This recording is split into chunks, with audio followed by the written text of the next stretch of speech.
targeted by these things since I was a child, followed, harassed, haunted, and more.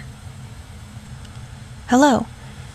I'm 21 years old, and I have a deep feeling and suspect that I've been being haunted by Wendigo or dogmen ever since I was around 12 years old, and I'll go into as deep as I possibly can about the whole backstory and why I think this in a moment here, but first I want to explain some things. I've had encounters all my life, all horrible and horrifying, and I even had initially suspected aliens or alien abduction just because it's so hard for someone to wrap their mind around the whole possible existence of cryptids and inhuman beings. So here are the number one things that I experienced during, before, and after I have encountered these things or even felt them come near. Burning, raging, and powerful fear that grows as I think about the possibility of them being around, tapping at my windows, scratching at the doors as if my dog is trying to get inside, but I open it with nothing there to be seen. Feeling like I am not alone or safe in my own home or my mind at certain times, specifically nighttime, always nighttime. The fear and the feeling of an entity being around has even caused me at some points in my life to just accept that I had to sleep in the daylight and awake at night so I could be careful and protect myself somehow. Dreams of them, not often, but very powerful and vivid nightmares of them. I haven't had one in a long time, but usually when I do, it's of me lost in a very dark forest being pursued by something, having one look through my window and just stare at me the whole duration of my dream. FYI, when I had this dream and one of these things at my window, my brother had the same dreams and actually woke just before me by a very loud and raspy scream he thought came from said window. Yes, we woke at relatively the same time in the middle of the night as well as shared somewhat the same dream. Rapid heartbeat and anxiety, stress when thinking or speaking of them like I am now, waking up with scratches that couldn't have been done by me, aka in places I cannot reach or something like that. Even weird and scary as fuck light anomalies near my window. I'll explain as best as I can. My bedroom window is facing our backyard, which faces a very deep woods that encompasses the whole backyard and sides of the house.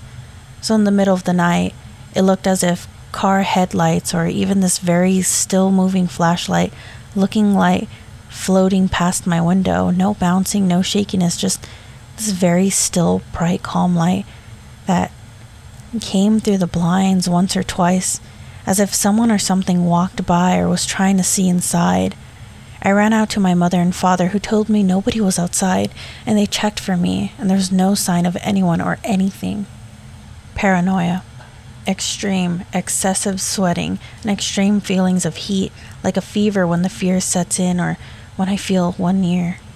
And now I'll try my best to tell every story that I have. Please be kind and supportive, because saying all this for the public or even in general is so hard and causes me great fear, but I know it may help, or I could get some advice or help somehow, so here it goes. Alright, it all starts around the time I was 9 years old, maybe 10 or 11. Around this time I started to naturally astral project, and keep in mind, I have always been extremely sensitive to what others cannot see, feel, or understand, and I've always been like this. I remember specifically one week that my family and I had a road trip up in Fergus Falls. We live in Minnesota, aka the home of these fuckers besides Canada, of course. It took about 3 hours to get there, but it was worth it.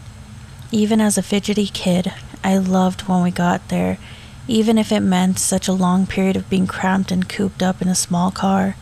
We would go up to visit and stay with my grandparents in this beautiful cabin that they'd had a timeshare for a while for. It had this going like bell that you'd ring when you got there that was near the parking area and entrance, and after this there were wood pathways that spanned about 60 feet from the dirt road where you parked to the actual home, and the sliding glass doors and everything. It was such a beautiful place. We would always immediately go fish because there are always sunfish that love the corn we would bait our hooks with. Usually just throwing them back, but sometimes eating them and all that jazz. It was such a soothing and amazing place to be as a child. especially as one that was anxious, abused, and bullied. But it always changed at night. One very vivid memory is this one. We had got into the cabin and I was immediately sick, as if I had the flu all of a sudden. When we got there, I was in car sit. We had spaghetti for lunch and I had to lay on the couch while my whole family went out to fish without me. I was in agony, a migraine, nausea, etc. And I had started to get so bad that I stumbled out through the sliding glass door to the deck, leading to the dock where they were fishing.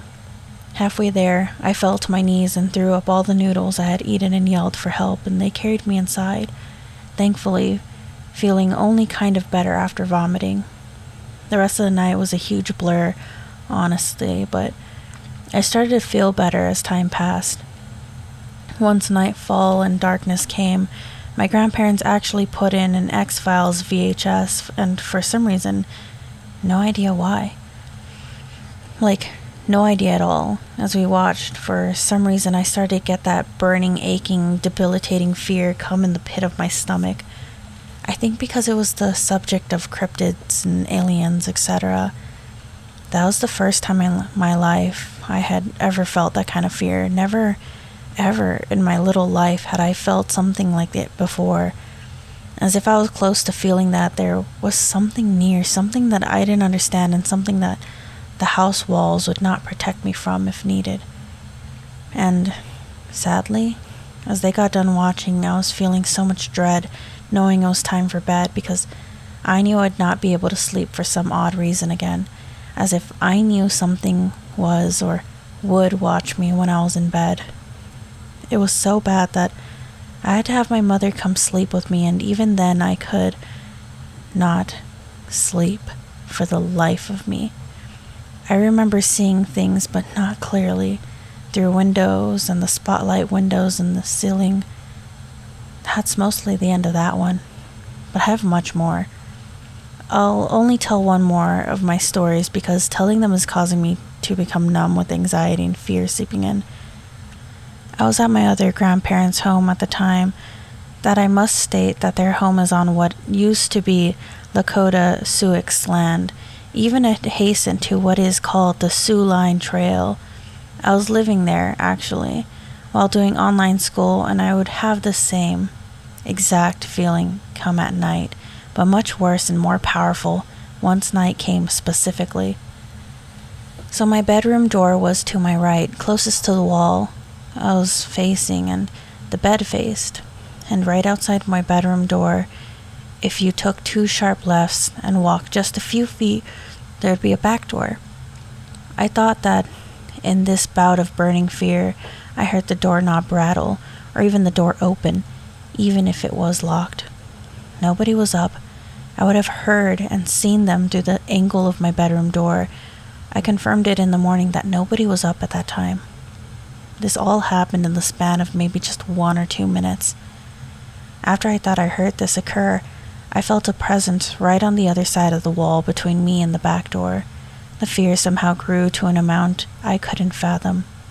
And then, so slowly, too slowly, I heard what sounded like a large nail being softly and very creepily slowly dragging across that wall, the sound leading as if it was coming towards my bedroom door, and as the sound got closer, I closed my eyes and started to say prayers out loud, crying and almost peeing in my pants because of how scared I was that I might see something peeking at me around the damn bedroom door. It stopped once it got to the end of the wall. I didn't see it. After holding my eyes shut and crying and begging God and Jesus to protect me, and I'm not religious, but this made me that fucking afraid. I never saw it or its face. It left or disappeared. And I somehow fell asleep. No idea how. Told myself it was my mind and that it wasn't real. Maybe I was asleep, but I knew I wasn't. I have insomnia, so I know when I'm asleep and when I'm not. If this gets some attention, I'll post the rest of my stories and encounters, but until then, I need to stop focusing on these things. Please let me know what you think. Any comments or something would help me a lot in feeling less alone and like I'm not crazy. I've had experiences like this happen too much and too often through my life to just be in my mind or just anything else. Does my experience sound valid and concrete? If you had encounters or heard of people with them, do they have similarities? I just want to feel safe again. Fuck.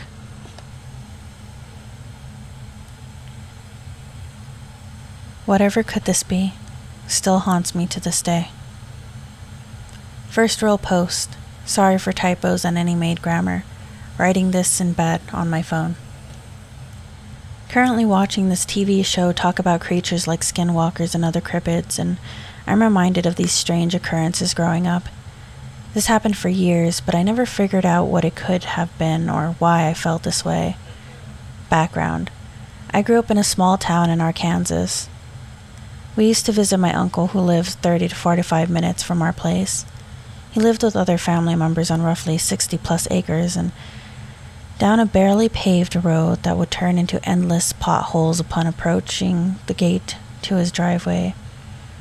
It was really in bumfuck nowhere with very few neighbors around. Not sure if this matters, but I grew up Catholic. I'm agnostic now, but never felt or believed in Catholicism. And my family has always been very superstitious, more so with angels, demons, and ghosts versus creatures. Okay, back to my memories. We would frequent often, and it didn't matter what time of day it was because as soon as we reached the section of the road that turns into jagged potholes, it would start. This stretch of road always took the longest since you had to drive so slow and rows of trees leading to the forest areas line this road. It was during this time I would always feel the need to move to the middle seat. I always sat in the back and slumped down. Our car was an old station wagon that had lots of visibility. I felt like I was in a glass house. It was a sickening feeling that would wash over me, the feeling you get when you're being watched, and I think we were. I never saw an actual creature per se, but I would frequently see branches move and shift as if they were popping up from someone hopping off them or forcefully moving them, but nothing was there. We had coyotes, raccoons, ghosts, stray dogs, standard wildlife you can think of, but I never saw anything. Never. One night we were inching our way to his house. I get the feeling again and I'm scared. I'm probably early teen or preteen. I got the notion that I should turn and look into the tree line. There as I stared, I saw two yellow or reflective eyes staring back at me, maybe 6 to 8 feet above the ground amongst the trees. After what I felt like hours of not blinking, I held its gaze as it sidestepped out of sight behind a tree. The figure was hard to make out, but its dark shadow-like appearance it casted made it seem broad and awkward, too unnatural to be human. I slumped lower, but no one believed me. From then on, I frequently would see this thing and sometimes what seemed like more than one with similar behaviors when we drove by. It felt like it was stalking us sometimes, following the car up the road.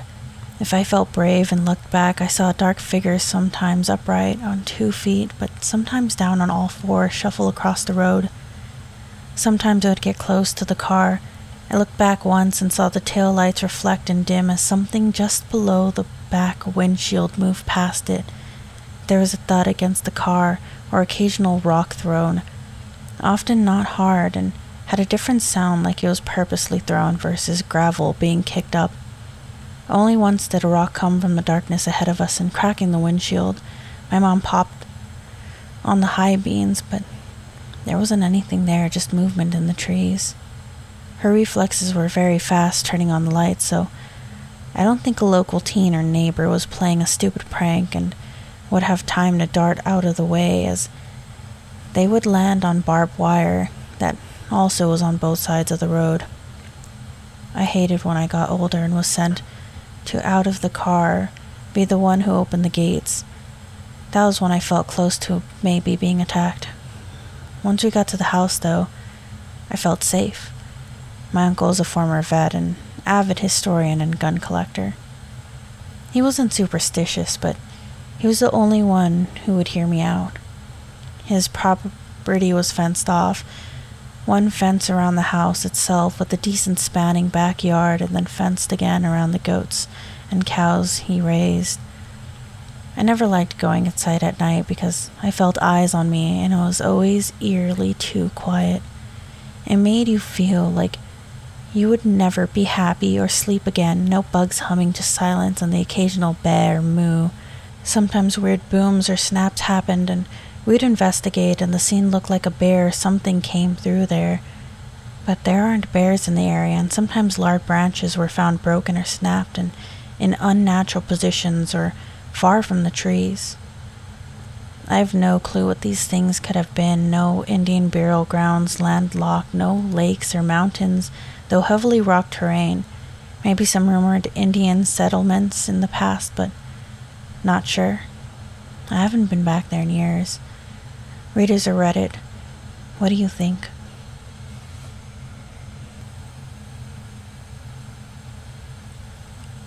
Weird observation, disturbance, wind tapping, lights. I don't know if this belongs here, but I feel like it bears mentioning. I, 25 at the time, female, experienced what I can only imagine is an otherworldly occurrence when I first moved to Sierra Nevadas about 4 years ago. I'd been living in South Lake Tahoe, California for years and spent a decent amount of time outdoors hiking, camping, and just generally enjoying the beautiful place I was lucky enough to call home. Now, I don't scare easy. I'm used to being by myself and I carry weapons with me everywhere I go. Being a 5'2" and under 10-pound female, I go out of my way to be sure I can protect myself. There are many people in the outdoor community who told me to be careful on trails and in the forest. I usually do these things alone, save for my trustworthy though somewhat cowardly dog, but I never felt as uncomfortable, confused, and downright afraid as I did on my own apartment one night when I finally relocated away from Tahoe to the city of Reno, Nevada. I'd moved to Reno to get away from the isolation of living in Lake Tahoe, and though it is only 60 miles away, I felt like a different world. Now, the city itself isn't huge, and I was living in the north end of the town, which is surrounded by high desert foothills and somewhat sparsely populated compared to the more urban city center, but I never felt as if I was out in the boonies or anything of the sort. I lived alone with my pup, and we liked our little apartment. So to set the scene here, it was early fall. The sun was beginning to set as a much earlier time of day, which was exemplified by the fact that the city sits in a valley, so sunset seems to approach much faster than in other places in northern Nevada. My apartment sat in just above street level with a window in the kitchen next to my stacked washer and dryer that looked out in an alley, maybe about 10 feet above the small street that went beside the small fourplex building. It was dark outside and I was alone with my dog doing laundry. My apartment layout was an open concept. Living room kitchen area was separated by a wall which had a huge space cut out of it that you could see through to each room, with the washer and dryer tucked around one corner and the aforementioned window to the left of that. With the openness of the space, the darkness outside, and the amount of overall windows the apartment had, if it was dark outside and I had lights on, it looked like I was living in a fishbowl or terrarium.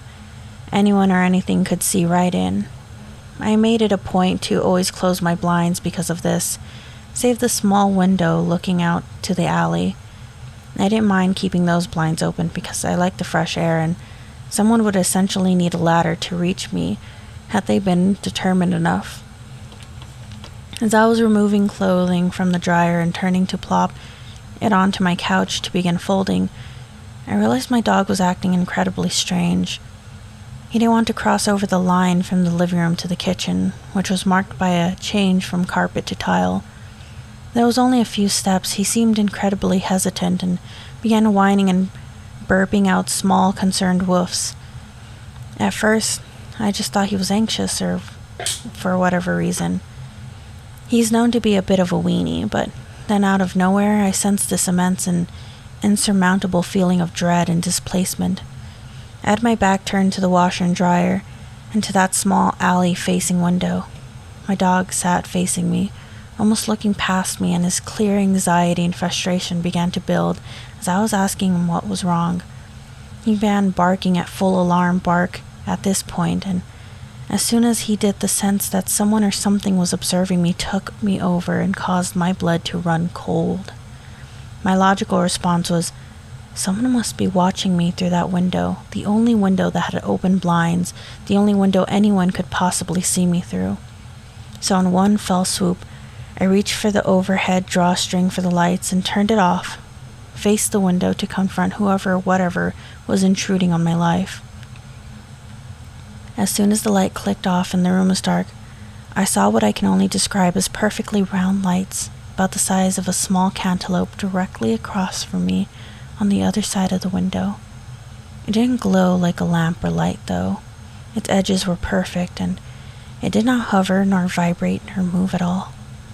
At this point, I was too stunned to move, and my fight, flight, or freeze response had engaged so quickly I had no time to realize or recognize or rationalize what I was seeing. I was looking at this point, and it was looking back. I felt cold, confused, my hair standing on end, my heart racing. My dog had gone into full freak-out mode and was jumping and barking and generally causing a ruckus in the living room, as he could see this all. The light seemed now to realize that I was able to see it, and it looked as if it backed away, or at least grew smaller in size and moved to the right of the window. It flickered twice, then disappeared. It didn't buzz away or fly away. It didn't zoom out of vision. It was visible, not visible, visible, and then gone. As soon as I realized the light wasn't there anymore, I opened the window fully and poked my head out to see what was going on. Maybe someone was at the window with a flashlight. Maybe someone in the neighboring buildings had seen something and would be out checking for themselves to try and solve the odd mystery. Nothing. Not a soul, and what felt like deafening quiet. I closed the window. As soon as I shut the window, I heard a solid 3 knocks on the larger window by the front door of the living room. As mentioned before, those blinds were closed, and though from the outside looking in, it's likely clear someone is home because the lights were on in that room, no one could possibly know it was me, alone, in my apartment, right? I wasn't expecting anyone over. It was too late for solicitors. No one had any reason to be at my house at that time, and I wasn't going to fucking open that door. My dog had rushed to the kitchen as soon as the light outside the window had disappeared, and he was in what I can only call full defense mode. Now, my dog is an absolute pussy. I've seen him run away from cats, get spooked by bags blowing in the street, and generally stays right by my side on hikes and while we were camping for me to protect him. This pup seemed ready for war, hackles up, eyes alert, growling at the front window. I stepped into the living room and grabbed my gun with one hand, keys with the other, and slinked back to the kitchen and out the back door to where my car was parked. I threw the dog in, started up, and raced off to a restaurant across town where I ordered to-go food and ate in the front seat of my Suburba. We car camped in a Walmart parking lot that night. I returned to the apartment the following day, my laundry still on the couch. No apparent signs of anyone trying to enter the place. Everything seemed normal. I never experienced any disruption in that place again for the year and a half I lived there afterwards. I have no idea to this day what I experienced, and it wasn't until I shared the story that I heard the knocking, and sense of being observed was a somewhat common phenomenon that people relate to encounters with skinwalkers. I don't know what the fuck happened that night, but I'd mark myself incredibly lucky if I never had to experience something like that again.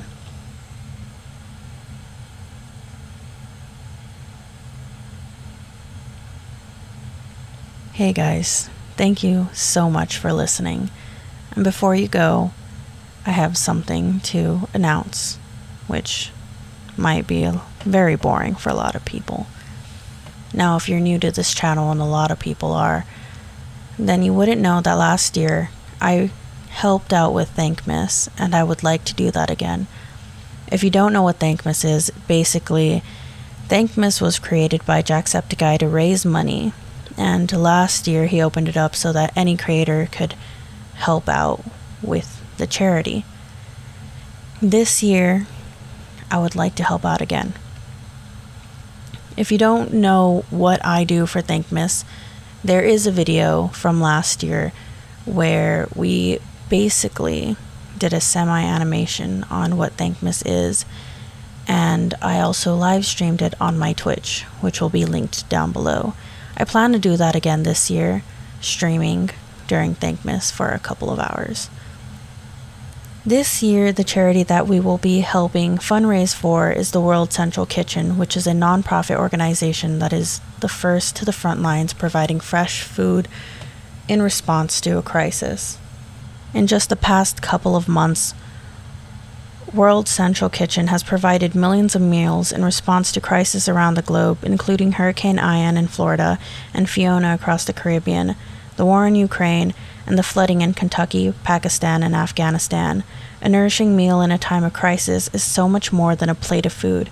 It's hope, it's dignity.